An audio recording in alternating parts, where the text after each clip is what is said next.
School जाने वाले बच्चों के लिए स्कूल जाने वाले सभी बच्चों के अभिभावक ज़रूर पढ़ें।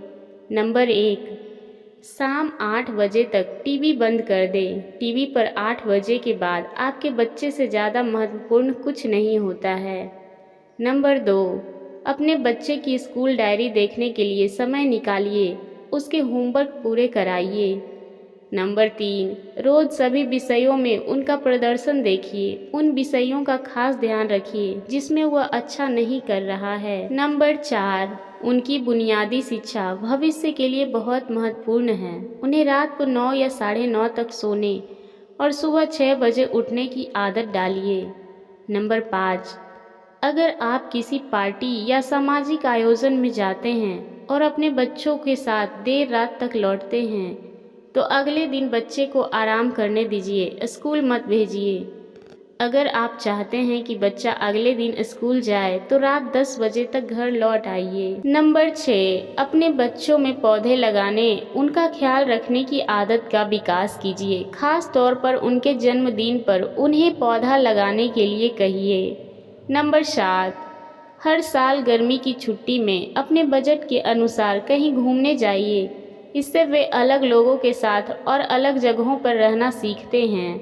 नंबर 8, बच्चों को सिखाइए कि प्लास्टिक का उपयोग करना नहीं चाहिए। कम से कम गर्म चीज़ें प्लास्टिक में उपयोग ना करें। नंबर 9, हर रविवार कोशिश कीजिए कि खाने की कोई ऐसी चीज़ बनाएं जो उन्हें पसंद है। उन्हें इसमें अपनी मदद करने के लिए कहिए। नंबर 10, प्रत्येक बच्चा जन्म से वैज्ञानिक होता है। उसके पास ढेरों सवाल होते हैं।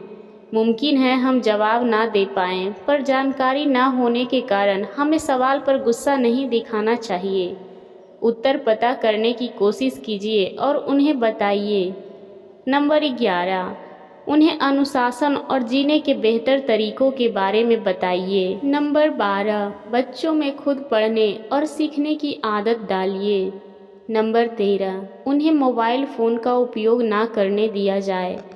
आवश्यक होने पर अपनी देखरेख में ही मोबाइल का उपयोग करने दिया जाए। नंबर 14, बच्चे को अपने काम में सहायता करने के लिए कहिए, जैसे खाना बनाना, सफाई, चीज़ों को व्यवस्थित करना आदि शामिल है। नंबर 15, सबसे महत्वपूर्ण है कि हमें अपने बच्चों को शिक्षा के साथ अच्छे संस्कार भी देने चाहिए ताकि वह जीवन में सफल और सही इंसान बन सके। नंबर 16, हमें अपने अनुभव के आधार पर अपने बच्चों का जीवन सुंदर और स्वस्थ बनाने में उनकी सहायता करनी चाहिए। नंबर 17, परीक्षा के बाद अगर बच्चों का परिणाम कम आए तो उन्हें डांटना नहीं चाहिए और ना ही उनकी तुलना किसी दूसरे बच्चे से करें। उन्हें हौसला दिलाएं कि आगे और भी अच्छा कर सकते हैं। इससे आपके बच्चों में आत्मविश्वास की कमी नहीं होगी। आशा करती हूँ आपको ये वीडियो पसंद आई होगी। अगर आपको ये वीडियो से अच्छी जानकारी मिली हो तो लाइक, शेयर और कमेंट करना ना भूलें। चैनल पर नए हैं तो प्लीज़ सब्सक्राइब करें।